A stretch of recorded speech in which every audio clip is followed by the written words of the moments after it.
true Western flavor. So, friends, ask Mom to get some at her grocer's today, won't you? I'd be powerful pleased if you'd try it, and I guarantee the whole family will be delighted. Yes, sir. If Ranch House pancake flour don't make the lightest, fluffiest, best tasting pancakes you ever ate, bar none, just send me the box top and I'll pay you back the price of the whole box. Well, what is like I told you last week, today's story is all about a mighty exciting experience that Pedro and me had one time, and it also concerns a gal. Me? I'm plumb scared of anything that wears skirts less than she's over 70 or under 7. And this gal was somewhere in between, but closer to the 7 than the 70. Well, I'd been to Albuquerque for a couple of days, and when I got off with the train at Navajo Sink, I had to take Lake Whitaker State for the 40-odd miles from the Sink to Mesa Verde. Well, sir, as I walked up to old Lake's stagecoach, I could see that the old man was talking to a young gal. Howdy, ma'am. Reckon you're Miss Caldwell, ain't you? That's right, and you're Mr. Whitaker. Howdy, Leif. Say, you got room for a poor pilgrim in that flea-bit rattletrap you call a stage? Oh, there's room for one more, Jim. Miss Caldwell, shake your hand with Ranch House Jim. Jim, this is Miss Mary Caldwell. It's the new School Marm over at the Royal Seco. Well, howdy, ma'am. I'm very pleased to meet you. Well, it looks like you two are the only passengers I got today. Reckon we better get ready to shake, rattle, and roll. Well, I'll ride on talk with you. No. You'll do no such thing, Jim. I ain't got no room. Besides, it'll be lonesome like for Miss Caldwell. She ain't got nobody to talk to.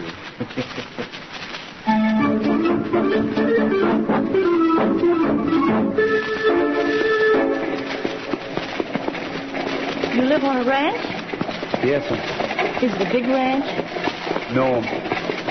Have you lived out here all your life? Yes, sir. This is the first time I've ever been out west. My home's in Michigan.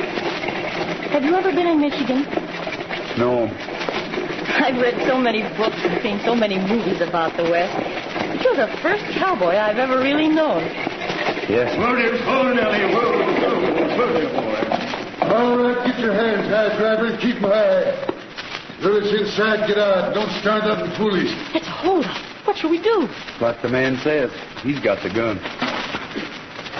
You two will let you inside? I reckon we are.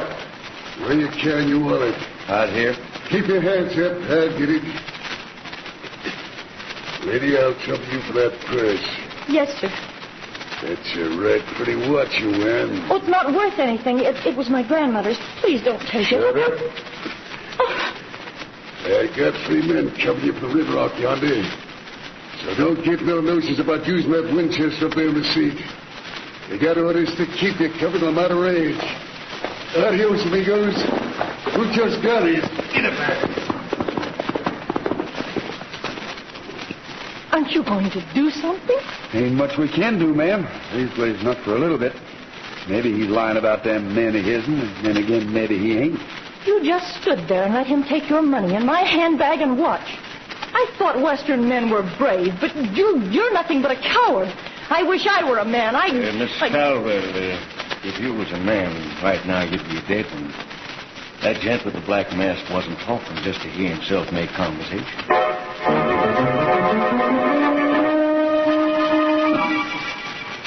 Senor Jim, you say the senorita call you a coward? She didn't skip it, Pedro. I'm going to get that watch of hers back if it takes me to Nattle. Who laid the chunk? But these hold-up men, you do not know who he is? No, I never seen him nor his horse before, Pedro. He had a mask on. But if I ever bump into him, I'll know him by his voice. I never heard such a low voice. Miss Jim, did he sound like a big old grizzly bear growling? Yeah, I reckon you might say so, Farbo. Miss Jim, when I was in town getting supplies last week, there was 2 men in Mr. Cooper's store, and one of them had the deepest voice I ever did hear. You know who he was, Farbo? No, sir, Miss Jim, but I hear the other man call him Blackie. Blackie. Pedro, if that ain't Blackie Stanton, I'm a sheepherder. What, is this Senor Blackie Stanton not in the penitentiary? No, I heard they turned him loose a couple of months ago.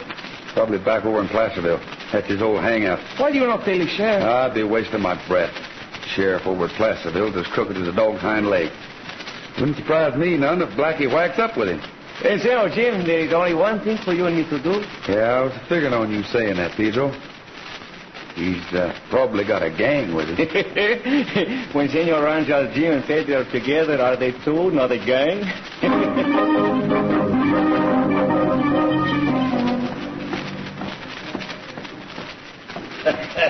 Set him up with the crowd, Mike. That's him, Pedro. I'll cover him. You keep your gun on the rest of us. Senor Jim. Here's a go, men. Drink hearty. Keep your hands high, gents, just like you got them now. My partner's got a nervous trigger finger. Hey, what is this, a hold-up? If it is, you're on the opposite end of where you usually are. Your name Blackie Stanton? What if it is? I just wanted to ask you a question or so about a hold-up yesterday on the stage between Navajo Sink and Mesa Verde. Why you asking me? I don't know nothing about it. Blackie, you can cover your face with a mask, but that voice of yours is a dead giveaway. You took $32 from the lady and $87 from me. I want $119 back and the lady's watch. I don't know what you're talking about. Maybe so, maybe no. I just helped myself to your wallet. I told you to keep 'em high. Now, where's the lady's watch? I tell you, I don't know nothing about it. In 5 seconds, Blackie, I'm going to blow a hole. A great big hole right through your nipple. 1, 2, 3. Okay. It's in my shirt pocket. I'll get it. Now, all you gents, my partner and me are backing out that door. Anybody tries to follow us is liable to get unhealthy. Fast. Come on, Pedro. Si, Senor Jim. Get on, Diablo, Pedro. Si, Senor Jim. Okay, let's go. Come on, Diablo. Don't let him get away! Senor Jim, they hit you. Just stick my arm. Don't worry, Pedro. They'll never catch us now.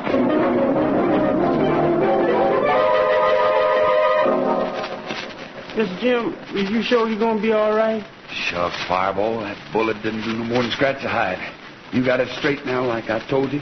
Yes, sir.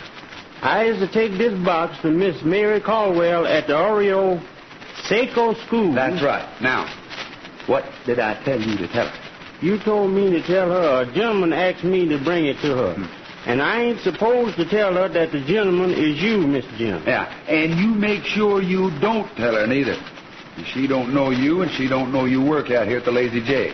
So she'll probably be between a hard spot and a rock trying to figure out where her money and her watch come from.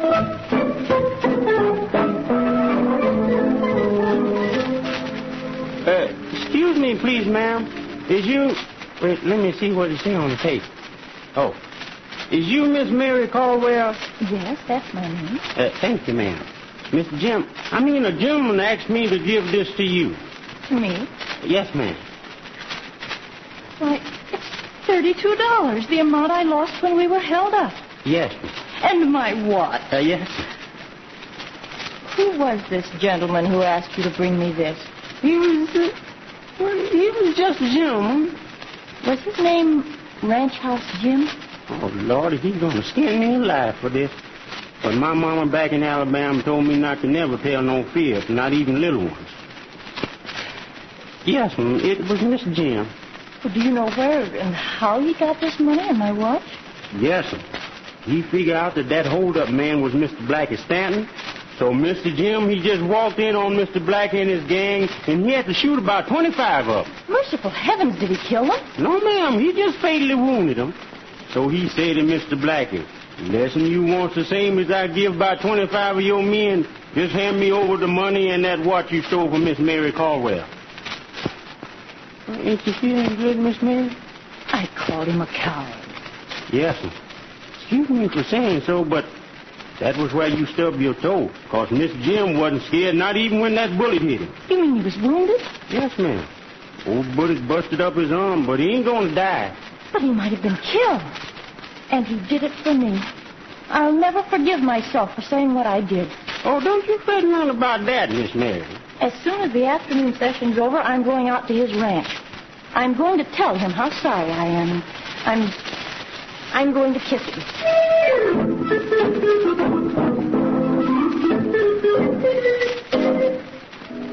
Well, go ahead, Fireball. What did she say when she saw the money in the watch? Well, so Miss Jim, she said that... Senor Jim, a very forty senorita's coming up to the ranch house. Where? Jumping June bugs. It's that Mary Caldwell. Sure is, ain't it? Fireball, did you tell her it was me? But, well, so Miss Jim, it was this way. Did you or didn't you? Yes, I did. What did she say? Well, she said she's coming out here to tell you how sorry she is, and she also said she's going to kiss you. What? Yes, sir. I gotta get out of here. Tell her I ain't here. Tell her I went to Africa.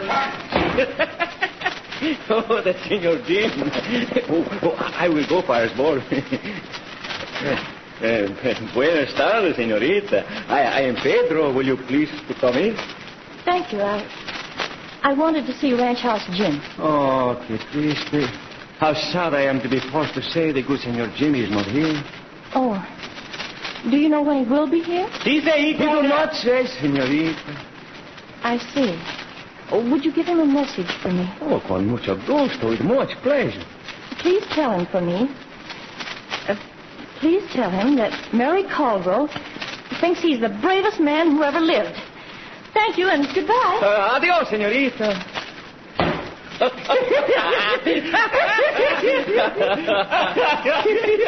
you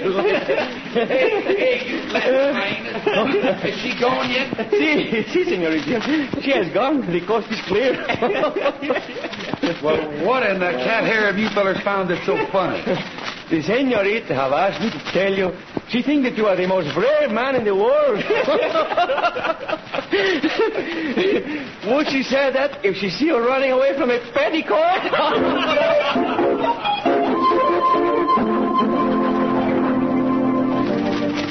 And that was about as close a shave as I ever had along them lines, buddies. Yes, sir, and yes, ma'am. Like I said at the start of my story, I'm plumb scared of gals unless they're over 70 or under 70. Or maybe I just better say I'm plumb scared of gals.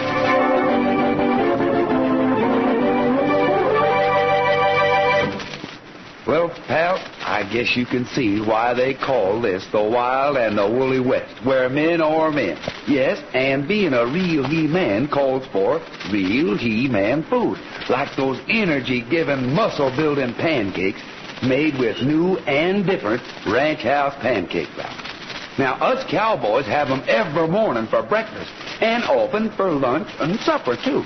Maybe with ham or nippy cheese or with a sizzling fried egg. And as soon as you try ranch house pancakes, Waddies, you'll know why we're so keen about it. Because you'll find they're as light as a Colorado cloud. So keep fit and fed like me and the boys and eat plenty of these scrum-luscious, nourishing Western-style pancakes. Have Mom get ready-mixed ranch house pancake flour today in the red and yellow box with my picture on the front.